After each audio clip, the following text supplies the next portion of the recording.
Friends, welcome back to the cooking with Kavi. இன்றைக்கி என்ன video பார்க்க போகிறீங்கன்னா, மாடி தோட்டத்தில் வந்து செடி நல்லா வளர்கிறதுக்காக இந்த டிப்ஸை நீங்கள் ஃபாலோ பண்ணுங்கள். மல்லிப் செடி இருந்துச்சுன்னா இந்த இலையெல்லாம் மல்லிப் செடியை கையிலே நம்ம வந்து பறித்து எடுத்துடலாம். எங்கள் வீட்டில் பார்த்திங்கன்னா ஒரு 10 தொட்டி இருக்கும் மல்லிப் செடி. இந்த மல்லிப் செடி ஃபுல்லாகவே நம்ம வந்து முத்தின செடிங்க தான். இதெல்லாம் வந்து நம்ம கையிலே நம்ம வந்து ஃபுல்லாகவே பறித்து எடுத்துடலாங்க. இங்கே பார்த்திங்கன்னா நம்ம எல்லாமே கையிலேயே வந்து பறித்து எடுத்துட்டோம். பறிச்சாதான் இந்த சீசனில் மார்ச் சீசனில் பறிச்சாதான் மார்ச் ஏப்ரல்னால் நல்லா பூ பூக்குங்க மல்லிப்பூ.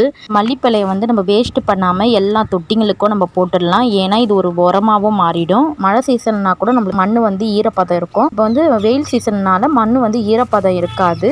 அதனால வேறு பகுதியெலாம் வந்து காஞ்சிடும். அதுக்காகத்தான் நம்ம இந்த இலையும் நம்மளுக்கு உரமாகவும் மாறும், பாதுகாப்பாகவும் அந்த மண்ணுங்களுக்கு பாதுகாப்பாகவும் இருக்கும். இப்போ நம்ம எல்லாத்துலேயும் போட்டுட்டோம். செடியோட நுனி காம்புன்னு சொல்லுவாங்க. இது எல்லாத்தையும் நம்ம கட் பண்ணி விடலாம். இங்கே பார்த்தீங்கன்னா எவ்வளோ நீட்டாக இருக்குது பார்த்தீங்களா மல்லிப்பூட காம்பு. இதெல்லாம் நம்ம வந்து கட் பண்ணி விடலாம். கையில் வந்து உடைக்க முடியாது. இதெல்லாம் வந்து நம்ம சிசரில் வச்சு கட் பண்ணி எடுத்துடலாம். மல்லிப்பூ செடியெல்லாம் கட் பண்ணி முடிச்சுட்டு இப்போ ரோஜா செடிக்கு போகலாம். ரோஜா செடி வந்து காம்பெல்லாம் கட் பண்ணக்கூடாது. அதோட இலையை மட்டும் நம்ம கட் பண்ணி எடுத்துடலாங்க. இங்கே வந்து ரோஜா செடியில் வந்து நிறைய பூச்சி இருக்குது. அதனால தான் நம்ம கட் பண்ணி விடுறோம். கட் பண்ணி விட்டாவே நம்மளுக்கு நிறைய துளிர் விடும்.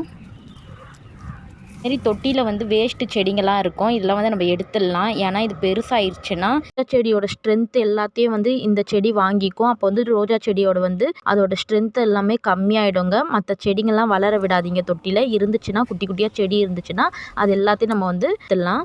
செடி பார்த்திங்கன்னா எவ்வளோ பூ பூத்ததெல்லாம் உங்களுக்கு வந்து நான் வீடியோ போட்டிருப்பேன். இங்கே பார்த்திங்கன்னா சாமந்தி செடி அவ்வளோ பூ கொடுத்துட்டு இப்போ பார்த்திங்கன்னா ஃபுல்லாகவே காஞ்சிருச்சு. நம்ம இதை எல்லாத்தையும் கட் பண்ணி விட்டால் தான் துளிர் விடும். அதனால எல்லாத்தையும் நம்ம சாமந்தி செடியெல்லாம் கட் பண்ணி விட்டுட்டேன். புதுசாக நாங்கள் வந்து மஞ்சள் சாமந்தி நாங்கள் வாங்கியிருக்கோம். இது வந்து எங்கள் அம்மா தான் எனக்கு வாங்கி கொடுத்தாங்க. இது வந்து சீசன் கிடையாதுங்க. இது வந்து நார்மலாக நிறைய பூ பூத்துட்டே தான் இருக்கும். இதுக்கு நல்லா உரம் வச்சா நல்லா பூ பூக்குமாங்க. இந்த வீடியோ உங்களுக்கு பிடிச்சிருந்துச்சுன்னா மறக்காமல் லைக் பண்ணுங்கள். அடுத்த வீடியோ சந்திக்கலாம். பாய்.